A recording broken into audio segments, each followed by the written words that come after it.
One of the questions that come up is how are we able to attract talent, and what are some of the hiring techniques that has worked well for us. The first rule for me is you have to be a genuinely nice person for people to be able to want to work with you.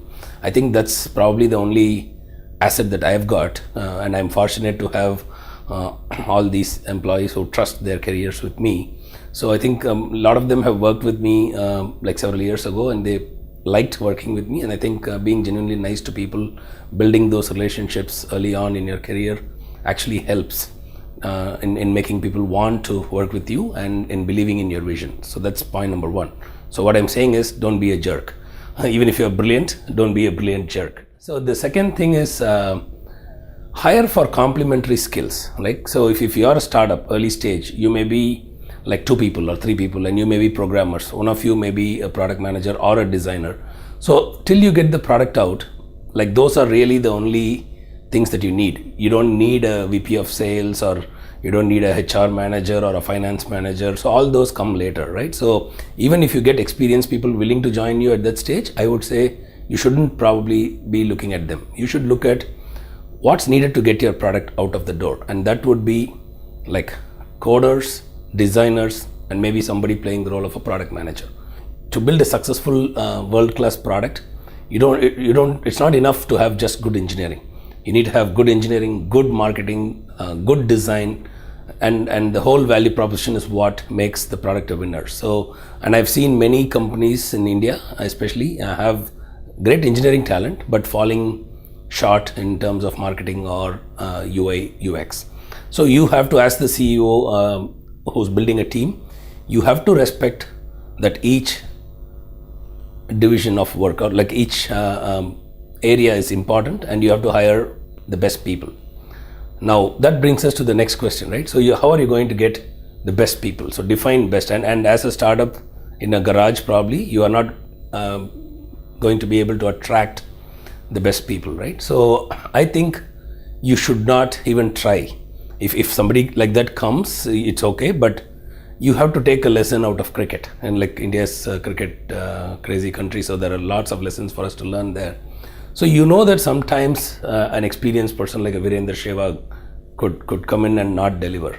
Whereas there is a new person say Ajinkya Rahane or a Murli Vijay who comes in and gives you a lot more, right? So you have to look at talent that may be young, doesn't have the experience, but the question that you should ask is, do they have the passion? Do they have the core talent? And I explain what I mean by that. And are they a fit for your team? So, and I'm sure each one of us can find a lot of such people. If you're just willing to overlook the experience part, you have so many talented, passionate people who would be willing to join you. And what do I mean by core talent? I'm a big believer in this, right? So if you find Sachin Tendulkar, you should get him as your batsman, right? It sounds so obvious, but I've hired, if I'm looking for a marketing content writer, this is a real story, by the way. So my rule was very simple. When I wanted to hire a marketing writer, I asked everybody to send me samples of what they had written.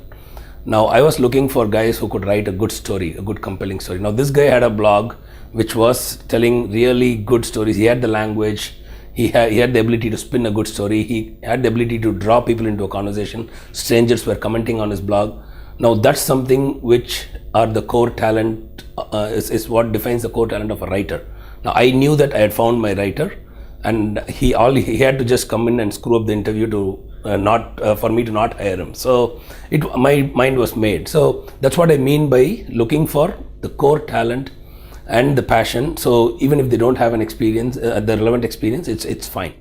The other thing is one of the things I've also believed that in a startup, during the early days, it's always good to hire through referrals. And when I say hire through referrals, I don't mean your uncle's referral of a fresher who passed out of B and doesn't have a job. No, that's not the kind of referral I'm talking about. I'm talking about referrals through people who have worked with the person you're going to hire, who can give you feedback on the characteristics of the person. Is he a smart worker? Is he a go-getter? So can he code like a rock star? So you obviously have to evaluate and validate that, but it's always better to go through referrals because the cost of an early mistake in a startup in hiring is very costly. So, and we have tapped referrals to the fullest potential, right? So anybody who joins the company, within the first 2 or 3 days, I go and visit them, and like I sit by them and say, okay, what about your friends? Do you have any good friends? Why don't you refer them to Freshdesk? That's something which I do even today. I put their neck on the line because like they can't refer somebody who's not good, because I'm going to come back to them and ask them about it, right? So I think that has worked well for us. Paul Graham has written a beautiful essay on how to start a startup, and in that, the right kind of people, he defines them as animals, not in the derogatory sense of the word, but you should read that. So go and Google for how to start a startup, Paul Graham. He says that you, as a startup, you should be looking to hire what I call as Paul Graham's animals, which is basically people who are like obsessed in doing what they're doing, very passionate. And I would just leave it at that. Go and read that. You will love the article.